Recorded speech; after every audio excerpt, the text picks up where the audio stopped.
Thank you, Mr. Chairman. Excuse me. Thank you all for coming. I know it's been a difficult process you've been involved in. As you were debating what to do, did all of you realize this is the last best chance America has to get it right in Afghanistan? Yes, sir. Yes, sir. Okay. Politically, militarily, otherwise. Now. And we also realized how sad it was that we were trying to make that decision 8 years later. Yes, ma'am. And it is sad. It is. It would have been sad to have lost in Iraq. It would have been devastating. Oh, well, we'll talk about that offline sometime. There you go. But we're talking about the future now. We're talking about winning, I hope. Rank the consequences of a failed state in Afghanistan to our national security interest. 1 being inconsequential, 10 being grave. Where would you put a failed state in Afghanistan in terms of our national security interest? Secretary Clinton? Well, Secretary Graham, I would put it at a 10. I think a failed state that is totally lawless, that is a safe haven for terrorists, particularly the syndicate of terrorism headed by al-Qaeda, poses a direct threat to the security of the United States of America. I think that's a very, do both of you agree with that? Okay, I think that is a good evaluation. As to those who criticize the president, I think all 3 of them are right. He did this because he realized it was a 10 too, I hope, and I'm sure he did. The July 11th withdrawal statement, Ms. Secretary Gates, who is the audience for that statement? I think that there are at least two principal audiences. One audience, and a very important one, is the Afghan government. That they must accept responsibility in terms of their own governance, in terms of their own security forces, in terms of accepting their responsibility and understanding that and taking ownership of this conflict on their own soil, that it's not just going to be fought by foreigners on their behalf. I think the other audience, frankly, is the American people who are weary of 8 years, after 8 years of war, and to let them know this isn't going to go on for another 10 years. But there are other people listening, and I guess that's my problem, because I can understand the frustration of the American people. We've been here 8 years, and it seems to be that it's not working out the way we would all hope, and I can understand that, but I can't understand letting Afghanistan go back into the abyss again. That's my dilemma.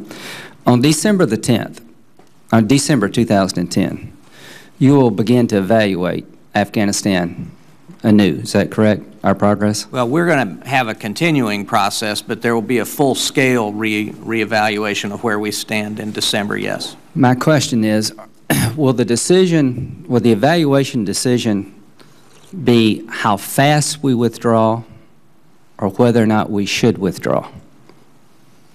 I think it'll be principally about whether the strategy that we've put in place is working. Is it possible in December 2010 to reach the conclusion it is not wise to withdraw anyone in July 2011?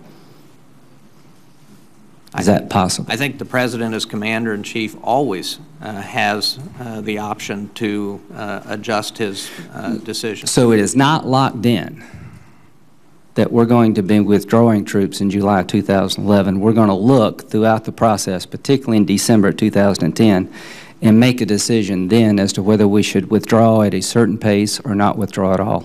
Is that correct?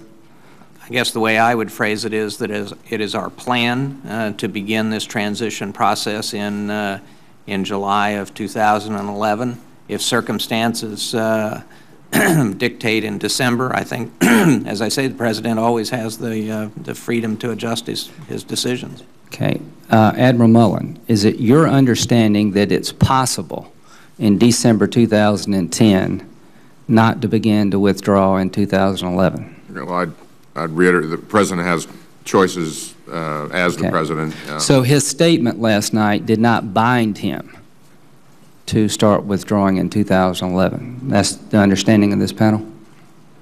I would say, defer to Secretary Clinton, but I think it was a clear statement of his strong intent. Right.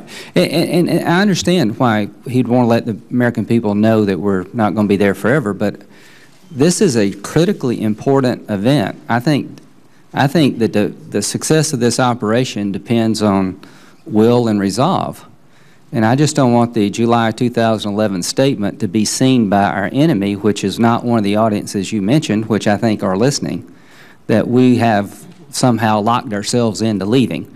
The question is, have we locked ourselves into leaving, Secretary Clinton, in July 2011? Well, Senator Graham, I do not believe we have locked ourselves into leaving, but what we have done, and I think it was an appropriate position for the President to take, is to signal very clearly to all audiences that the United States is not interested in occupying Afghanistan. Right. We are not interested in running their country, building their nation. We are trying to give them the space and time to be able to build up sufficient forces to defend themselves.